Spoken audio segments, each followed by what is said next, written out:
लोगों से मत मिलो, व्यर्थ के बकवाद करने वाले लोगों की तरफ मत देखो, ये क्या कह रहे हैं, क्या बोल रहे हैं। और तुम भी व्यर्थ का बकवाद मत करो। अपने समय को कीमती मान करके निरंतर प्रिया प्रीतम का नाम जप करो, उनकी गुण लीला गाओ, उनकी सेवा में रहो।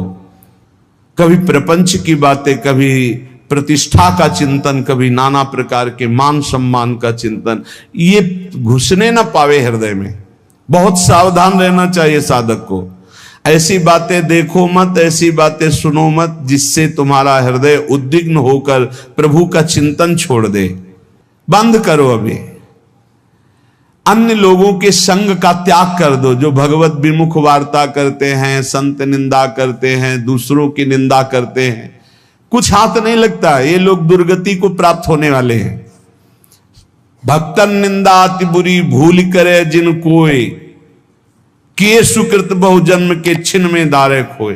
पर निंदा के किए ते नहीं आवत नहीं कछुआत, मूर्ख पर्वत पाप को ले चल अपने साथ। तो अलम कश्यापि संगत्या, ऐसा संग मत करो जिनके पास बैठने से भक्त निंदा, जन निंदा, भगवत निंदा हो। ऐसे से दूर रहो। अलम बंद कर दो ऐसे लोगों का संग। रात दिन हम श्यामा श्याम का नाम जप करेंगे, श्यामा श्याम के लीला गुण गाएंगे, श्यामा श्याम के ही धाम का शोभा का चिंतन करेंगे। जब तुम अपना जीवन श्यामा श्याम के चरणों में न्यौछावर कर दोगे तो पूरा भार श्यामा श्याम ले लेंगे और तुम्हारे हृदय में मस्ती आ जाएगी। जो ऐसा निश्चयी होता है, दृढ़ निश्चयी, उसके अंदर दृढ़ विश्वास, तो उसके हर समय भगवान की स्फूर्ति होती रहती है।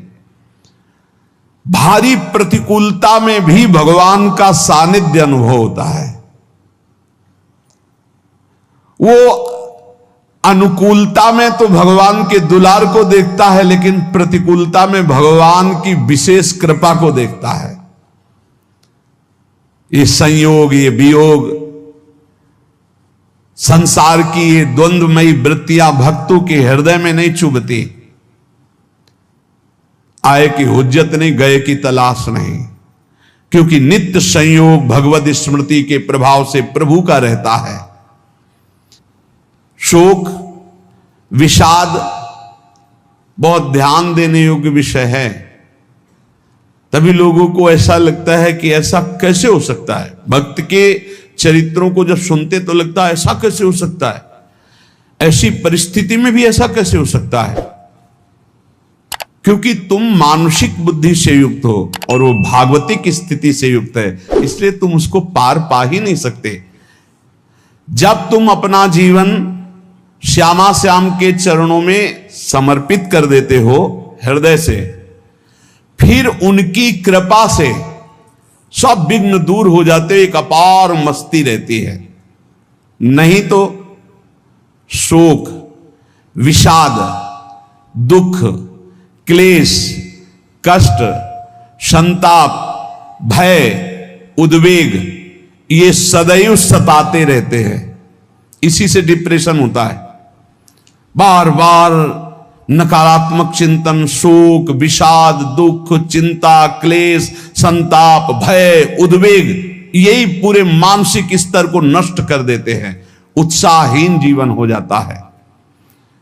जब तुम श्यामा श्याम को समर्पित हो जाते हो तो ये सब प्रवेश भी नहीं करते, एक अपार मस्ती बनी रहती है। अब क्या होगा? श्यामा श्याम जो करेंगे वही होगा। श्यामा श्याम पता नहीं कैसा करे, नहीं, वो सदैव मंगल भवन है, वो जो करते महामंगल होता है। यह निश्चय उपासक के हृदय में आ जाना चाहिए। इसलिए अपना सारा मन, सारी बुद्धि, सारा जीवन, प्रत्येक श्वास प्रभु को अर्पण कर दो, फिर देखो तुम निहाल हो जाओगे। दुख, शोक, विषाद, क्लेश, कष्ट, संताप, भय, उद्वेग, ये उसी को व्यापते हैं जिसने अपने जीवन को प्रभु के चरणों में अर्पित नहीं किया। इसलिए तुम अपना सारा मन, सारी बुद्धि, सारा जीवन, प्रत्येक श्वास केवल प्रभु को अर्पित कर दो, फिर देख लेना श्वास कैसे अर्पित की जाती, राधा राधा राधा। बुद्धि कैसे अर्पित की जाती, एकमात्र निश्चय कि भगवत सुख ही सुख है, ये जागतिक सुख सुख नहीं, ये दुख है, ये ऐसा दलदल है जिससे आज तक कोई नहीं निकल पाया। सारा मन, हम मन से केवल प्रभु का मनन करें, बार बार मन को संसार से हटा के नाम में, रूप में, लीला में, धाम में लगाएं। बहुत प्रसन्नता हो जाती है उस उपासक के हृदय में जो अपना मन बुद्धि प्रभु के चरणों में अर्पित कर देता। भगवान ने तो इसको बहुत उत्तम स्थिति बताया है कि मेरे से कभी वो अलग हो ही नहीं सकता यदि मन बुद्धि अर्पित कर दिया। मय्येव मन आधत्स्व मयि बुद्धिम निवेशय, तो निवशस्य मय्येव अत ऊर्ध्वं न संशया, बिल्कुल संशय नहीं, वो मेरे में ही निवास करेगा जिसने मन और बुद्धि अपनी मेरे में अर्पित कर दी। बहुत प्रसन्नता रहेगी उस उपासक के जीवन में जो अपने आप को मन बुद्धि सहित प्रभु के चरणों में समर्पित कर दिया है। भगवान का आश्रय लेने वाले की पहचान है हर परिस्थिति में प्रसन्न रहना। देखो आप भगवद आश्रित हो कि नहीं, देखो अनुकूल परिस्थिति में तो सब प्रसन्न रहना, लेकिन प्रतिकूल परिस्थिति में प्रसन्न रहना ये भगवान के भक्तों का लक्षण है। हर परिस्थिति में प्रसन्न रहना ये भगवान के भक्तों का लक्षण है। आनंदगन भगवान का आश्रय मिलते ही आनंद छा जाता है हृदय में। उनके पास आनंद का अभाव होता ही नहीं है।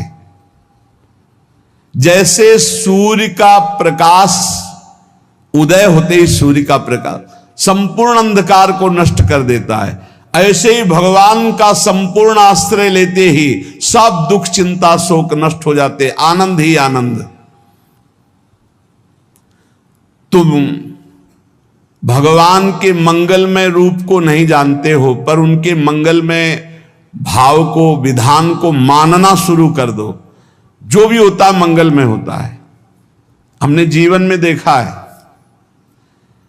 अगर इधर कोई बहुत बड़ा सुख दिया तो देर नहीं लगेगी, 24 घंटे नहीं व्यतीत होंगे और ऐसे दुख दे देंगे, जिससे दोनों का समान भाव रख करके ना दुख में तुम भूलो प्रभु को, ना सुख में फूलो, सीधे भगवत मार्ग में चल। पूरे जीवन की बात देखा है। भगवान के मंगल विधान में सदा सर्वदा सुख ही सुख है, इस बात को मान के प्रसन्न हो जाओ। जब भगवान का भजन करने वाले की तन्मयता बढ़ती है भजन में,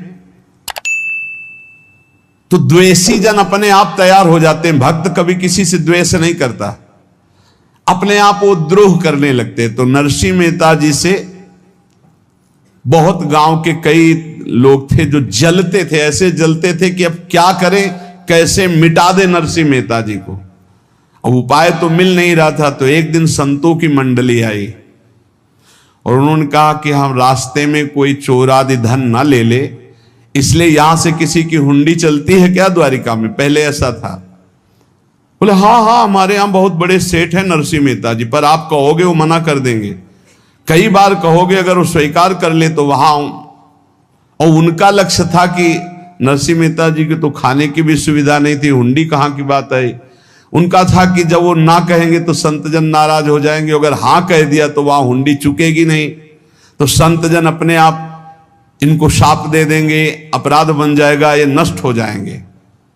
संतों को भेजा नरसिंह मेहता जी ने, सबकी दंडवत की, चरण पखाड़े। तो उनका ये इतना रुपया है, द्वारिका में साधु सेवा हम करेंगे, वहां तुम्हारी हुंडी चलती है, तो आप अरे उनका आप कहाँ भूल रहे हो, यहाँ खाने की भी व्यवस्था।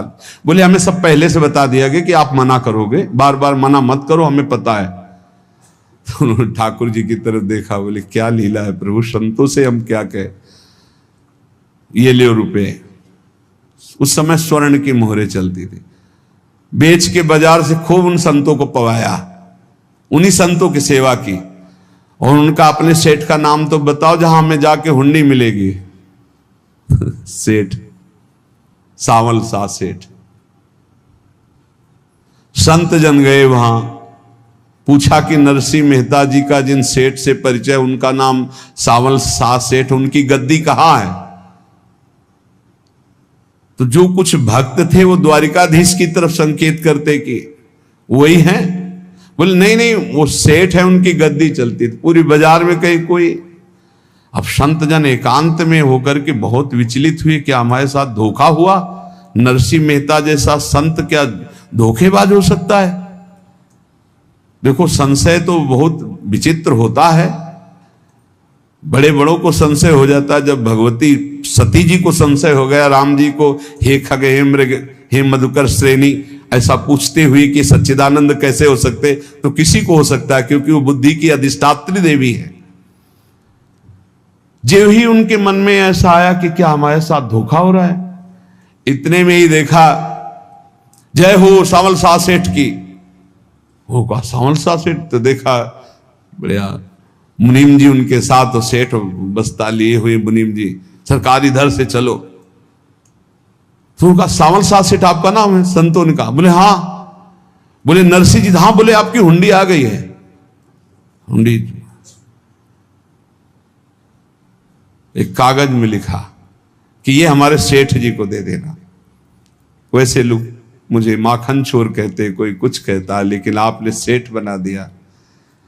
जब आपने सेठ बना ही दिया तो आप कभी परवाह मत करना तुम। और ये सेवक आपकी सेवा में सदैव तत्पर है। भगवान ने ऐसा लिखा। जो भगवद आश्रित है, एक बार ये चलता रहता है, जो संत जन होते हैं उनके विरोधी अपने आप बन जाते हैं, किसी से कोई मतलब नहीं, अपने आप विरोधी बन जाते हैं। कबीरदास जी का पूरी काशी में यश था। भजन करने वाले महापुरुषों का यश बढ़ता है जब, तो जो भजनहीन होते हैं उनके हृदय में जलन पैदा हो जाती है और वो उनको विविध प्रकार से फंसाना चाहते हैं, उनको कष्ट देना चाहते हैं। तो कबीरदास जी के यश को धूमिल करने के लिए कुछ ब्राह्मणों ने एक रचना रची, मुड़ मुड़ा के कबीरदास जी के शिष्य बन करके पूरी काशी के सब आश्रमों में निमंत्रण दे आए। कल भंडारा है, संत सेवा है, सबने स्वीकार किया। कबीरदास जी अपनी दिनचर्या करके निकले तो संत मंडली आने लगी। बोले कै बजे सेवा है? साधु सेवा। बोले कौन सी साधु सेवा? बोले कल आपके शिष्यजन निमंत्रण दे के आए, पूरी काशी के सब संत आ रहे हैं। कबीरदास जी ने कहा यहाँ तो एक की भी व्यवस्था नहीं, पूरी काशी के संत आ रहे। अच्छा, समझ में आ रहा है, लीला बिहारी तुम लीला करना चाहते हो। गए अपना निकल गए गंगा किनारे, एक झाऊ के नीचे बैठकर अपना भजन ध्यान में मगन है। 11-12 बजे तो उन्होंने देखा संतों की मंडली काशी तो बहुत। कबीरदास जी ने देखा कि आश्रम की, तो बोले पता नहीं क्या होगा, चलो चलते हैं। तो ऐसे गमछा वस्त्र करके ऐसे डालकर मुंह ढक करके, वहां बड़ी बड़ी पंगत लगी थी। कबीरदास जी सबको पाओ जी पाओ। कबीरदास जी के रूप में स्वयं भगवान पाओ जी पाओ। कबीरदास जी ने कहा अच्छा, जब स्वामी परस रहे तो हम भी बैठ के पा ले। तो जब उसी पंगत में बैठ गए अपना कपड़ा ढक करके, और जब मोहरे की दक्षिणा दे रहे थे सब लोग कि वाह कबीरदास जी ने आज तो साधु से सबको। जब कबीरदास जी के सामने आए तो ऐसे मुंह ढके, बोले देखो जो मेरा होता है उसे मुंह छुपाना नहीं पड़ता, मुंह ढकना नहीं पड़ता। लो दक्षिणा, तुम भी दक्षिणा लो। कबीरदास जी को कबीरदास जी दक्षिणा दे रहे, और वो कबीरदास जी है भगवान, और ये पाले वाले कबीरदास जी है भगवान के जन। कभी भगवान अपने अरे जमाने जोर लगा ले, कितना जोर लगाएगा, भक्त और भगवान का झंडा कभी न झुकने पाएगा। बिल्कुल चिंता शोक भय उद्वेग रहित जीवन भगवत आश्रित, तुम भगवान के मंगल विधान में सदा सर्वदा प्रसन्न रहो। अब ये विचार कर लो कि भगवान जो करेंगे तुम्हारा मंगल करेंगे। अब थोड़ा ऐसा बीच में लगता है कि अमंगल हो रहा है क्या, लेकिन पक्का समझो बहुत बड़ा मंगल उनका विधान होता है। बहुत ही उत्तम मंगल होता है भगवान के शरणागत का। भगवान हमारे विचारों वाले नहीं हैं, हमारे विचार प्राकृतिक है, भगवान के विचार चिदानंदमय हैं। वो अपने विचार से हमारा मंगल करते हो, हम अपने विचार से मंगल चाहते हैं। भगवान के विचार से मंगल ही हमारा होगा, इसलिए कभी हमको चिंता शोक भय नहीं करना चाहिए। भगवान की ओर से कभी तुम्हारे लिए ऐसा विधान नहीं होगा कि तुम दुखी हो जाओ, बस तुम्हारी सोच हो सकती है, उसका परिणाम बहुत मंगल होगा। जगत की ओर से निराश हो जाओ, किसी से आशा मत रखो, फिर आप देखो आपका जीवन कैसा आनंद में व्यतीत होता है। ये जो जगत की आशा है यही दुख प्रदान करती, सच्ची जगत की आशा ही दुख प्रदान करती है। अगर जगत से कोई संबंध न रखा जाए और भगवत भाव में रहकर तो बहुत अच्छा जीवन चलेगा। अपने कर्तव्य का पालन करो, परिवार को भगवत स्वरूप मानकर पोषण करो, किसी से कोई संबंध मत रखो, कोई आशा मत रखो, यही अध्यात्म सिखाता है। अपने आप भगवत स्वरूप, सबका व्यवहार मंगलमय और आपका जीवन मंगलमय। अपने घर में ऐसे रहो जैसे किसी अतिथि के घर में रह जाता है, चलना है यहां से जाना है। कौन रहता है अपने घर में अतिथि की भांति? भगवान का भक्त। जाना है यहां से, अपनी प्रिया प्रीतम के पास जाना। ये हमारा घर नहीं है, यहां तो हम समय व्यतीत कर रहे हैं, अपनी आयु व्यतीत कर रहे हैं भगवत आराधना करते हुए। हमें जाना है प्रिया प्रीतम के पास। वास्तविक घर भगवान का धाम है हमारा, वास्तविक घर वाले प्रभु हैं हमारे। जो नित्य सच्चिदानंद भगवान के चरणों में अपने चित्त को समर्पित करता रहता है, उसको यह अनुभव होने लगता है कि बड़ी कृपा है हमारे ऊपर, भगवान की बड़ी कृपा है हमारे ऊपर। सर्वसमर्थ परम सुहृद भगवान ऐसे भक्त के ऊपर हर समय वरद हस्त रखे रहते हैं। ये केवल प्रवचन नहीं, सच्ची बात मानिए। ऐसे भगवान का वरद हस्त हर समय रहता है। जब भगवान की छत्र छाया में भक्त अपने को देखता है तो आसपास घोर विपत्तियों का भी समुदाय हो तो भी वो आनंद में मगन रहता है। हर हालत में आनंदित रहना ये भक्त का स्वभाव है। भगवान ऐसे भक्तों को प्यार करते हैं जैसे कछुआ अपने अंडे को बाहर रख आवे और रात दिन उसका चिंतन करे। जब भक्त भगवान को समर्पित होता है तो भगवान रात दिन उसकी ऐसे चिंतन सुरक्षा करते हैं। अब है ये दैवी संपदा का पहला गुण है, ये भगवान के शरणागत पर जागृत हो जाता है। वो भयभीत नहीं होता, किसी भी उससे भयभीत नहीं होता। यही डर ही डरपि हरिवंश हित, जिनो भ्रमय गुण सलिल पर। इस डर से डरते रहना चाहिए कहीं गुण रूपी पानी में फिसल न जाए, नहीं तो गलती हो सकती है। साधक सावधान रहे। ये अभय दैवी संपदा का सबसे बड़ा गुण है। जो भयहारी भगवान की शरण में आ जाता है तो उसके अंदर ये अभय प्रकट हो जाता है। अगर कहीं तुम्हें एकांत में भय लग रहा है, एक आदमी तो एकांतिक में आए थे, वो कह रहे थे कि हमें हर समय भय लगा रहता कि कोई हमारे पीछे है, अंधेरा तो लगता कोई खड़ा है, मैं जीना मुश्किल हो गया ऐसा भय। देखो ये मन कैसा है, भगवान से विमुख होने पर कैसे डरवाता है। वो कह रहे हैं हर समय मुझे डर लगा रहता है, कोई सामने खड़ा है, कोई पीछे खड़ा है, ऐसा भय लगने लगता है।